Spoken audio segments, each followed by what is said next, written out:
Good morning and happy Friday. Welcome to another episode of Extraordinary Stories with Extraordinary People. I am so excited that you are joining us, that you're watching us.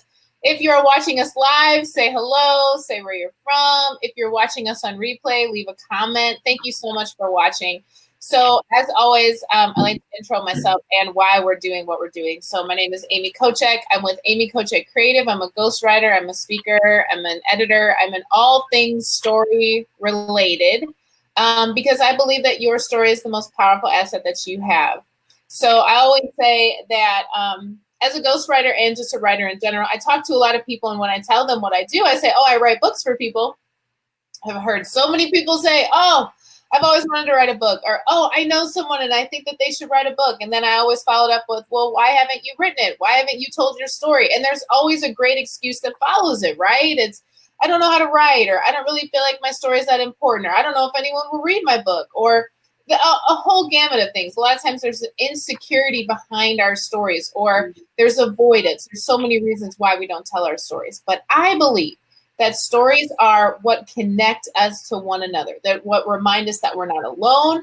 And there's so many people in this world sitting on powerful wisdom and experience, and they're not sharing it. And I just don't know why. So I'm using my social media platform to give light to some really extraordinary people in this world that are doing extraordinary things and who are sharing their stories. And what I have found in my own experience, just from having these interviews, how empowered I feel when I get done, how motivated, how connected I feel to other people, and just knowing that there's a lot of people who have overcome some great trauma. There's a lot of people who have weathered through some really heavy experiences, but they've come through on the other side and they're better for it. And they're serving the world and their community. They're doing really great things. So thank you for joining us. So today I have my friend Julia. I met Julia. I was doing a seminar local in Tampa Bay, and she attended that seminar. So we connected afterwards, and I started consuming a lot of her content on Instagram. She has really fabulous content on Instagram. She's a sex therapist. A lot of the things that she posts for me are just extremely fascinating, because we were talking right before we got on the interview. There's a lot that we've done as a society progressively in the sexual arena, but then there's a lot that we still have to work on. And I just love her take. And I had an opportunity to sit down and talk to her, and her story is phenomenal. So I'm really excited for her to share some of the areas of her life that she's been through. So Julia, first, thank you for being here, and go ahead and tell us who you are, what you do, give us any interesting facts about you. Awesome. Well, thank you so much for having me. I'm really excited. I'm a sex coach, and I work with people. I work with couple and individuals, and really just supporting people in living that orgasmic, full of joy, full of orgasms life that that they can live in freedom. As we spoke a little bit before, it's really teaching people how to be free again and finding that authentic way of living versus trying to following someone else's rules, someone else's, advices, but actually, oh, this is how I want my life look like. And, usually, we start with the sexual part, but at the end of the coaching, usually people feel so much free in all the areas of their life, because sexuality is such important part of our life, and we still keep repressing and hiding it, feeling full of shame, and we don't even realize how having that shame and repression around sexual life actually holds us back in other areas of our life, but we just don't know that because we never were taught, and we always were taught to kind of keep it separately. A lot of people come to me and they're like, "Oh, my life is amazing." It's kind of, there's this my life and there's the sexuality piece, and I have to help people actually understand that this is the same piece. It's same you as a person, and actually embracing full way of living that actually supports people in being happy and being free. Yeah. So tell us a little bit about your background. Where did you grow up? I was born in Lithuania, which is a tiny city, a tiny country in Europe, which is amazing. Very patriarchal, very sexually repressed, and very, certain. It's an amazing country, but they still have a certain mentality, right? That I grew up in, and it was really about all about how perfectionism and how things need to look like, and it's still that way, which is very interesting. And then I came to New York when I was 15, and that was a little bit opposite, right? It was more like rebellious city, and I was like, wow, this is different. Yeah. This is different. Yeah. I still was through, my whole life was very, I would say, joyful slash dark, Yeah. journey, as a lot of people can probably relate to that. It was really both. It was more joyful externally, and I had a lot of spiritual awakening moments, but it was still very, very dark, inside of me, and the things that I had to go through. But step by step, at some point, I got my bachelor's degree, and then I got my master's degree in spirituality at Columbia University, and then it just kept moving. I went to for the School for Sexual Education. So that kind of, how it just went through everything. Just I was more in the flow and allowing the flow to happen. So kind of just like following the flow. A lot of people ask me, so how do you become a sex coach? How do you? I was gonna say that. Like, so you majored in spirituality at Columbia University? I majored in spiritual psychology, which is Ivy League school that has that program, and it was the first year that they opened up that I got into, and then I had some things, so I had to postpone to the second year. But I literally learned about them when they just opened. And I was waiting for me, like, I didn't know what hell I wanted to after my bachelor's, and there was just nothing out there that would attract me. My mother was like, oh, you have to go for MBA. And I'm like, yeah, I love business, but I don't think that's what it is, Yeah. I'm kind of this, I believe in a more like street learning type of business. I was like, I don't think they can teach me anything.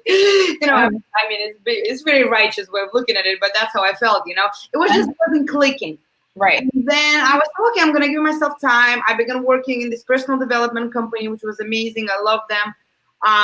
And so still being in that vision of transformational work, I wasn't really in rush to get my education, because I was literally in the work already, which made me extremely happy. It was actually one of the moments also that I finally realized that, oh, I want to actually live and I don't want to die. I actually got into, being part of this transformational work and serving others.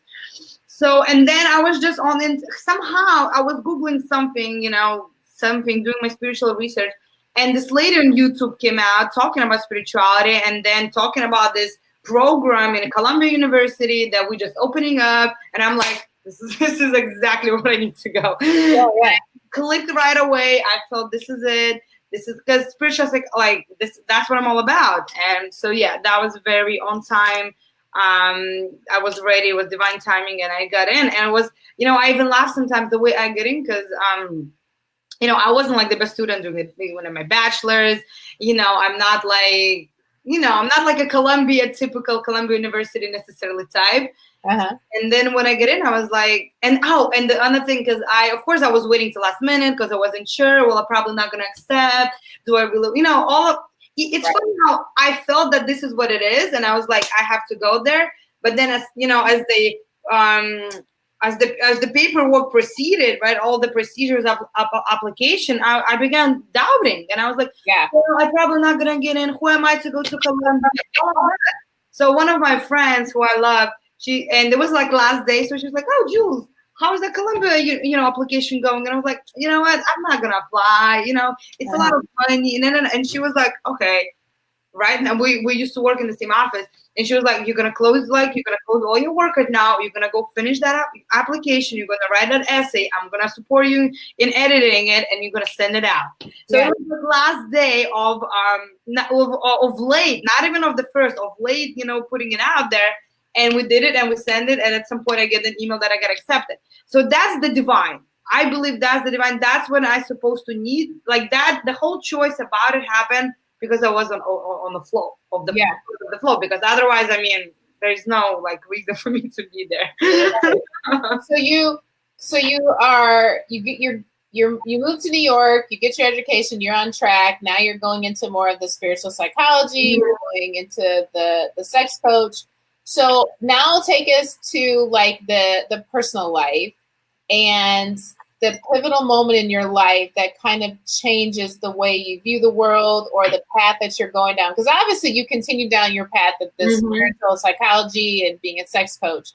But what's going on personally that kind of starts determining the path you're taking. Yeah. So, I mean, obviously, people who go to personal development work and to spirituality because they feel that there is more to life, because they feel that they need some support, and because they feel that they want to kill themselves. To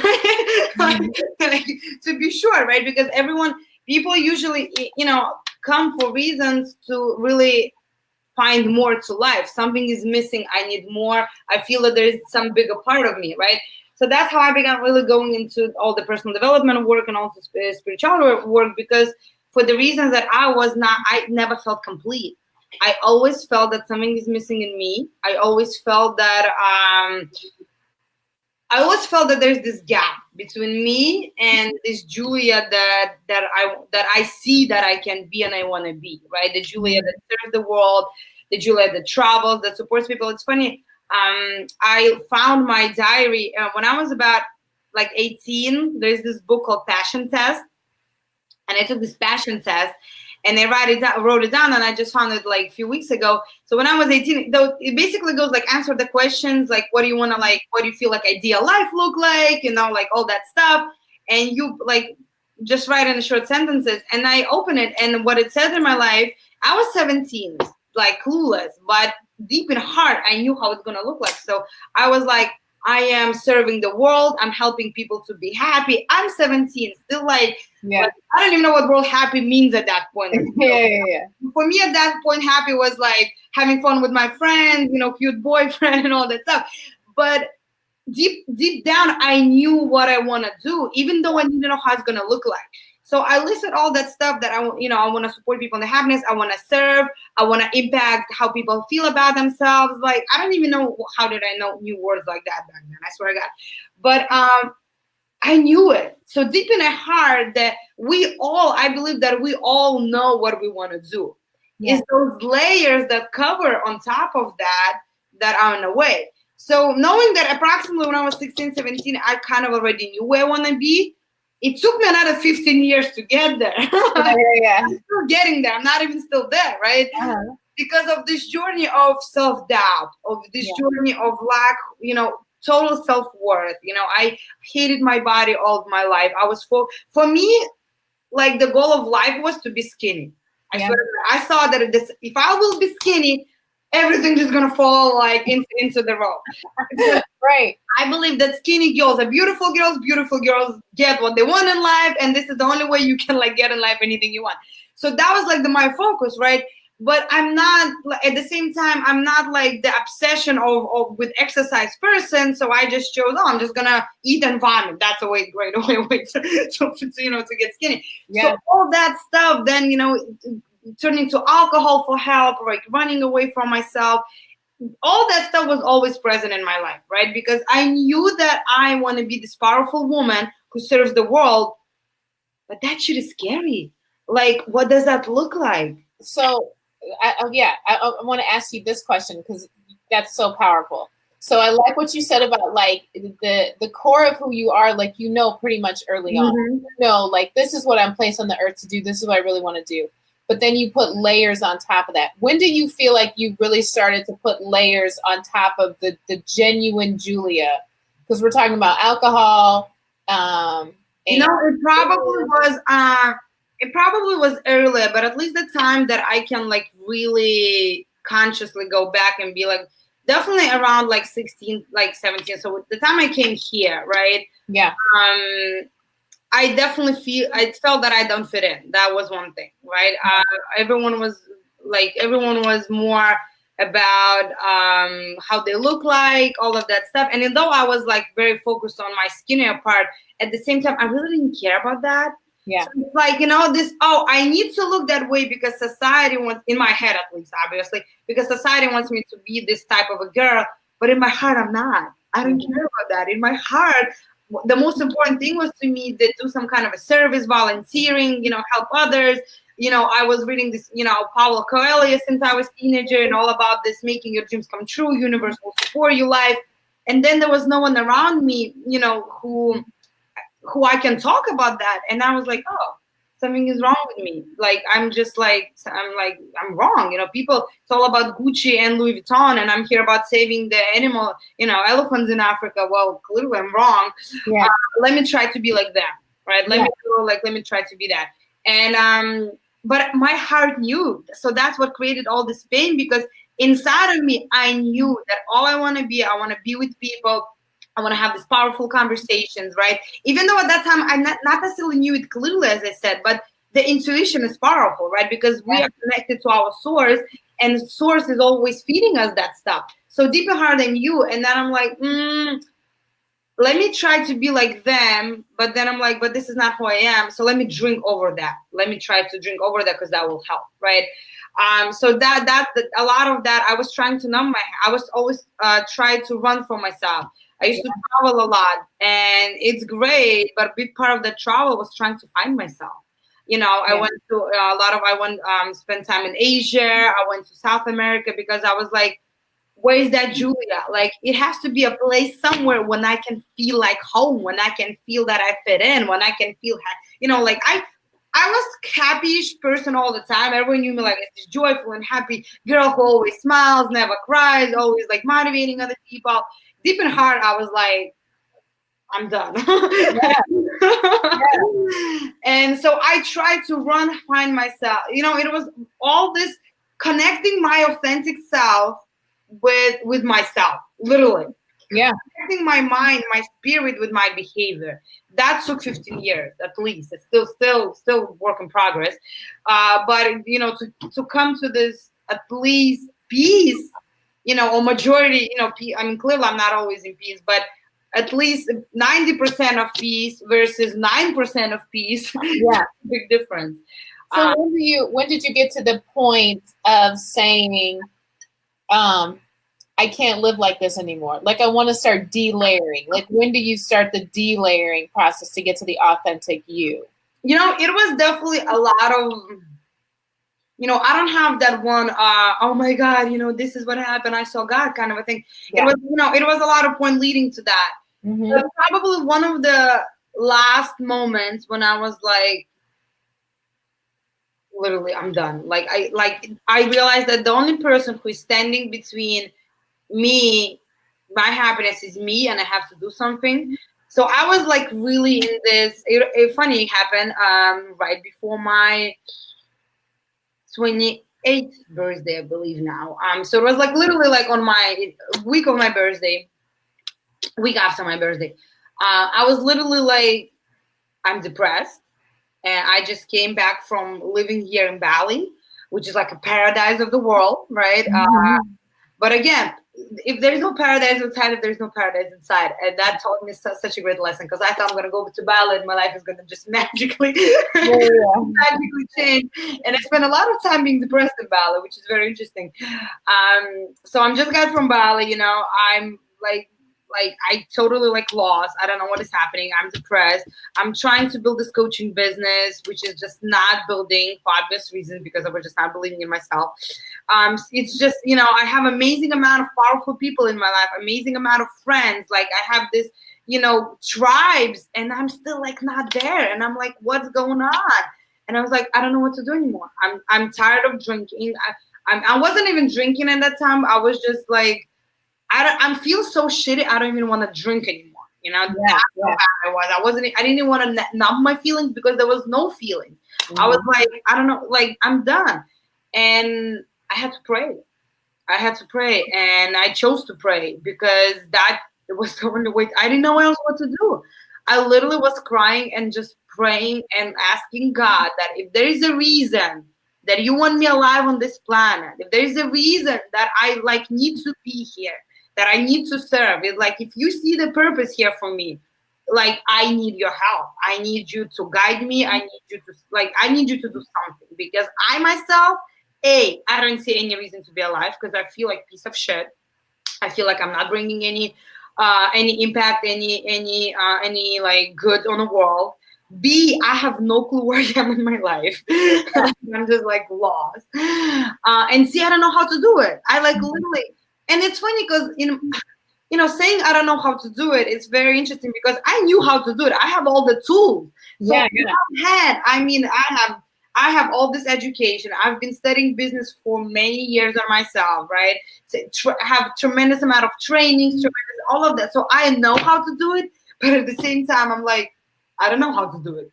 No, Right, right. again, that's disconnect, right? Yeah, That's yeah. kind of no, but because I don't believe in myself, I'm Mhm. causing this gap and like, oh, I don't know how to do it. And so I had to literally just like pray, and I did feel uplifted. I felt a release actually admitting that I don't know how to do it. Yeah, I'm naturally a very controlling and righteous person. yeah. It's easier for me to lead than to be led. Right. Like leading is my comfort zone versus to be led is like, okay, let me try, let me see, how's that Yeah, work. yeah. It's like, fine, I'll try that, Uh-huh. I'll come out of my pedestal, I'm gonna, fix my crown and I'll try that to do that. But it works so well when I do. It really does when I'm actually allowing that wisdom, the universal wisdom, which is much higher than my wisdom, which is always behind me, supports me. Actually, when I'm surrendering and being just guide me, So what does that practically look like every day? So you're coming off of feeling lonely, lost, disconnected from yourself, and then you get to this pivotal moment where you're admitting, I have no control, so I'm going to give over control to something higher, and things start to shift in your life. So what does that practice of giving up control look like every day in your life from a practical standpoint? Yeah, that's an amazing question because that's what actually keeps it going, the everyday thing. And the way it looks meditation and prayer every day, every journals. I would say, okay, I'm gonna lie, not everyday meditation, prayer and journal is my everyday thing. So I'm sleeping with a journal. There's a journal in my bed, literally. When I wake up, I start journaling. It can look differently every day. One day I may just do whatever I feel like. So there is no like rules. One day it may look like a just gratitude list. Another thing may be my vision for my work or my mission. Another day can be just written visualization for how I see my life in 3, 5, 10 years. So whatever what I wake up with, I'm gonna write. It may be sometimes things I'm letting go of. So I do that. Then I have my altar in my bedroom, and I pray. I pray every day, and every day I ask for the same thing. I ask for the guidance. I ask for God to guide me, to take away my ego, to take away my selfishness, to take away how I want the thing look like. Help me to open up my eyes, open up my ears, and open up my heart, and actually follow the lead of the universe. Yeah. Because I know that I have no clue what is the best for me. Right. Sometimes I think I do, but I had so many times evidence of my life that I would be like, oh my God, this is the most amazing thing that happened to me. Uh-huh. But it wasn't. Or the other way, I would be like, shit, like this is crap. I'm like in pain. I'm like crying and going crazy. And it's like the best thing that ever happened to me in the long term because I learned so much and became much stronger.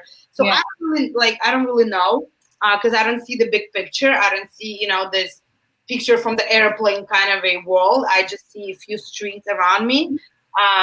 So that helps me to actually just guide me, And sometimes I need to pray 2 times per day.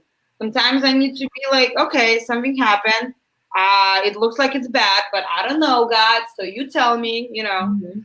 But it's really also being in the work all the time. Yeah. Besides prayer, meditation, and journal, I always listen for podcasts. I always interact with powerful people as you are, always connecting, always having those, and not just having conversations, but having authentic conversations. Yeah. Yeah. Admitting that, oh, this is where I am right now. Not pretending that, oh, this is where I am. I'm this big coach and da da da. But like, you know what?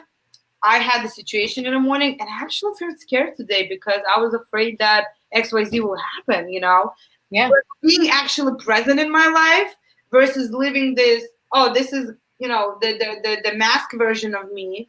But like, no, this is what's happening. And I felt that I think that this is actual help because then I interact with people and create from what is actually present Yeah. versus from me hiding things. And I used to be, I would never tell my shit to any other people. Mm-hmm. I'm so smart. I'm gonna handle it by myself. I know how to do it because I'm so smart. Yeah. Yeah. Second of all, this fear of not being loved and understood, which still sometimes shows up. What if I'm gonna tell them all this shit and they're gonna be like, "Well, bye, girl." Mm-hmm. here, and there is no guarantee that people will not. But being okay with that and knowing, well, if they're gonna leave, they're gonna leave. Yeah. But that's me. That's who I am. But yeah, I used to be very, isolating. So when anything would happen, I would isolate. That's my automatic. I'm going to isolation. I'm not picking up the phone. I'm not talking to people. Now I'm in a practice of, oh, you're actually going to do the opposite. You're actually going to call someone. And that's huge. Yeah.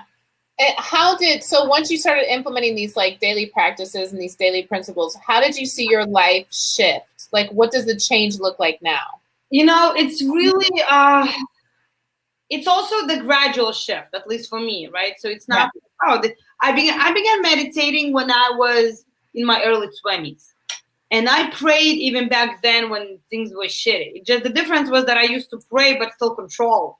I thought, I'm gonna go pray, but then I'm still gonna do my own thing. That's how it's gonna work. So that was a different type of prayer. I wasn't really surrendering. I was asking for things, but not really surrendering. I'm doing my gratitude prayer. Another practice that I forgot to mention. I'm doing my gratitude practice, which I'm every morning. I say 3 things that I'm grateful for. I began doing that when I was 20s. So even though going back, I already did a lot of stuff when I was in 20s. But it still wasn't like one day thing. It still took me a long path of continue doing that. Yeah. Continue trusting that all of that actually gonna get me at some point somewhere without this thing, I'm gonna do this today, so in 5 years I would get this dividends back in my life, right? Mm-hmm. It wasn't that, but it felt good. It still felt better, even the daily thing. I felt like it still helps me. Mm-hmm. Even though I still was in a lot of darkness and it wasn't clear and still was confused and still was like, what the hell is happening? What is my purpose of life? That one I was searching since I was 12. That's funny. But it took a lot of years, and probably it adds up, right? So everything you do, or everything that I do, I feel it adds up. And recently, in the last few years, it's a good amount of things that added up. It's a good amount of things that added up. But I still had to reach this bottom of I'm done. Like, I'm giving up. I'm giving, God, take everything off. And then after that, in a short time, what I began feeling being lifted up. Yeah. And that lift up, because first of all, I felt so much heaviness out of me when I when I really surrendered to the universe. And the universe lifted me up. And then I began realizing that the only person who is holding you back and who is still like, the only reason why you're still not there where you want to be is you, my girl. Is the only you. And doubts may never go away and fear may never go away. But if you're going to continue being attached to that shit, you're not going to move. Yeah. And with that uplift, I was like, you know what? I'm fucking done. I have a lot of inner resources, outer resources, amazing people in my life, amazing experience, amazing. I've been doing this work for a lot of years. I impacted so many people globally, not even in this country. Like, who are you kidding? Like, stop it. And I had to be in the commitment. So I told myself, and I was like, we're gonna do an experiment. Mm-hmm. You're gonna go for 90 days, and anything that comes to your mind so you're gonna pretend that you got it. I was literally talking to myself. I was sitting right here. Mm-hmm. I was like, I'm gonna go on this experiment for 90 days, and you're gonna just believe yourself. No matter what, you're just gonna believe yourself. And anytime, any thought in a case of self-doubt or you're not there it will come in, you're just gonna laugh and be like, thank you. But for next 90 days, I'm actually fucking the shit. I'm like, next 90 days, I'm the boss. I'm like, this is it. Yeah. And after 90 days, I can go back to my, self-pity and, what a loser I am, all that stuff. But for next 90 days, I'm like, this is it. So I went on this game, and I swear to God, things began shifting, shifting. I attracted amazing people. People were just showing up in my life. I increased the amount of my clients, 2 or 3 times. Things were just and I was like, wow. Yeah. Ideas were growing. It's amazing. Yeah. For the second I told myself, you know what? Fuck it. You don't believe yourself, but let's try. Let's pretend you do believe in yourself, right? Yeah. It's amazing. It's really how much, like, all of that we are just really, all those layers that are holding us back from, like, you're not enough, who are you to tell, like, those are my conversations. Who are you to, to do this work? Who are you to support these people? Who are you, XYZ? And the second I'm like, well, I may be no one, but if God still keeps me alive, and the universe still keeps sending me all those resources, then probably, like, they want to use me. Then probably I am the vehicle for just deliver this message. If people feel, I get all this feedback all the time from people, oh my God, my life changed. I feel so much happier. I saw your video. I'm so impacted. I'm so, oh my God, your energy is great. Well, like, how much more evidence do I need, like, that it's not that way? Because there's two types of evidence I keep collecting. I can keep collecting evidence of that I'm God's child, I'm here to serve, or I can keep collecting evidence that I'm just a loser, piece of shit, doesn't worth of living, Yeah. And I can be great about. I still can collect evidence that I'm a piece of shit, like, in one day, and prove myself that I'm doesn't work, that I'm ugly, that I don't know nothing. That's easy. It's out there. World teaching me that. I look at any magazine. I don't look like a magazine cover. I look at any, like, Forbes. I'm not there. I don't have a huge house. Anytime I can, like, find tons of evidence. But then what? Yeah. And then what? I love that. I can actually focus on that feedback and be like, you know what? I can actually make a difference. Yeah. It's a daily conversation. I coach myself daily.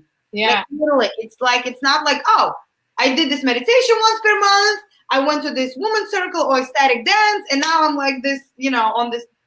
It's a maintenance. It's a maintenance. It's a maintenance, and the only way how to do that is, for me at least, it's constantly being in that conversation, however that looks like, through writing, reading, talking, working. It's just being in that.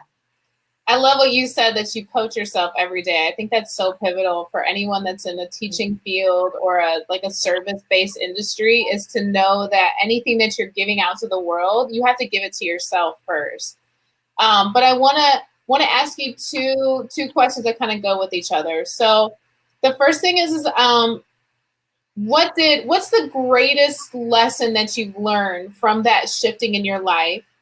And then I want you to flip it, and I want you to give a piece of advice or just straight encouragement for someone who comes from a place that you come from, right? Like, feeling like there's got to be something more than what's going on. I can't connect to myself. I don't know who I am. I don't know how to get rid of the layers. What's one piece of advice that you can give them? So a piece of advice, or the lesson you learned, and flip it, and then give us some gems, some wisdom. One lesson. That's tough. Like, there's, like, tons of. Let me just let my dog, because she's gonna bark. I know, mine's barking too. Yeah, she always needs to be in the room.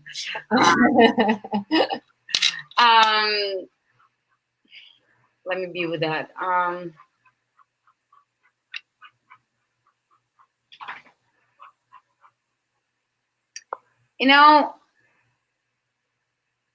Definitely a few things, but what comes to mind right now, the first thing that kind of comes in, is the power of setting the intention for my life.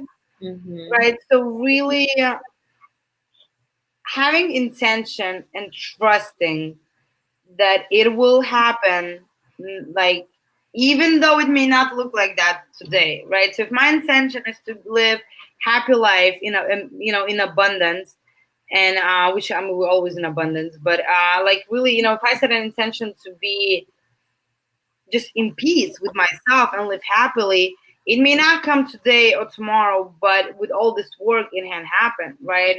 So I don't know why intention came to my mind, but really, to flip what I learned and to offer others, is to really just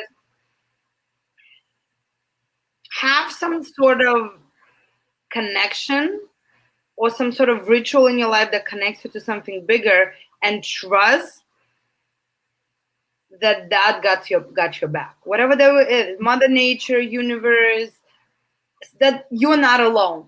That's that's another thing that probably, if I'm gonna back, kind of playing with being in a dance with these two questions, is that not alone. Because all my life I felt like I'm alone.